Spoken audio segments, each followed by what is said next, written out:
Welcome back. You are still watching NTV Weekend Edition. On Talk of the Nation tonight, ahead of the January 15th, 2026 general elections, a vicious war of defacing and pulling down of posters of various candidates for presidential, parliamentary, as well as local government positions is raging.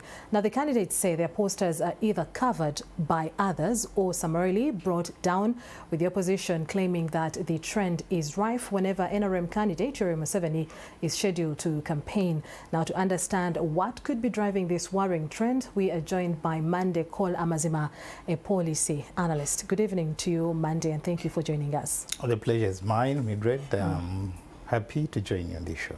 Okay, we are seeing an escalation in, defacing and bringing down of campaign posters, of course, with the opposition claiming that, whenever the NRM candidate, Yoweri Museveni, is passing through certain areas, their campaign posters are brought down. From your observation, what do you think is driving this hostile kind of carrying business, especially in the election process? Yeah, any kind of election violence is actually as a result of excitement and panic. Now, excitement in the sense that the supporters of a given candidate, definitely, when they is coming in an area, they want to deface other posters. But also, the panic in a sense that if it's somebody could think that a particular candidate didn't have support in an area, only to find that the person is actually having support, and support is shown in terms of crowd and in terms of posters, because by the time they put a poster, somebody's poster on your house, it means you either support the person or you have no problem with them. So now the other people who had given a wrong impression out of panic, they will definitely have to pull them down or try to deface them. So basically that is panic and excitement. So would we also think, because in the earlier days we did see some police officers tearing down campaign posters of Robert Kyagulanyi, the NUP presidential candidate, and these are people that are actually supposed to be neutral. And so I'm wondering, was it also excitement or panic to their end? Well, when it comes to, because security personnel are supposed to be seen to be neutral in this particular election, but also we must also understand that at times they are attacked by candidates in terms of what they speak or threatened. And in most cases, when you're campaigning, when you are a candidate, you must show that really you're willing to work with whoever perhaps you'll find there as and when you win an election. But in most African countries, and especially I'm also seeing it in this in the elections we've had, that there's a tendency of opposition candidates actually threatening everybody who works for government, which actually is not the case, because in countries where really the opposition has won, you find that they begin early enough by courting people in government, so they can really see them as friendly people who are coming to work with them.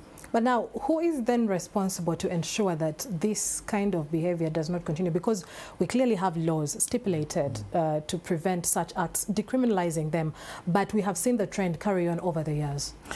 First of all, it's the Electoral Commission, because they are the referees in this particular game, but also we, the voters, with the people, what actually they call community policing, because when you look at the number of police officers, the security officers are very few compared to the people. So we, the people, we have to be very vigilant and then ensure that really we have a very clean election.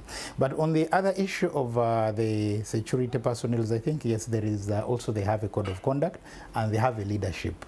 And it's incumbent upon the wananchi to really ensure that such kind of acts from either some of the errant police officers or soldiers is reported to their bosses. Yeah. Okay. And so then finally, what does this all mean to the future of Uganda's democracy? Well, every other time we're having an election, our democracy is growing. But I think my call would be that as Ugandans, we should embrace the Ubuntu spirit in this election, that actually we should know that after an election we still have a country. After an election, your neighbor remains your neighbor. So we should really consider this election as a game, as any other game, as any other context. We shall have a winner and a loser. So basically we should carry with the Ubuntu spirit that you should not be induced, you should not be in any way mobilized actually to harm your neighbor, because tomorrow is the person who's going to be there for you. But also we should learn from what we've seen, because these politicians after elections, they're going to reconcile. Now, poor you who has been used, you will really end up fought with everybody. You fought with everybody, you've abused everybody. So we should really, because now you see, Norbert Mao the other time was this side, but now he's working with.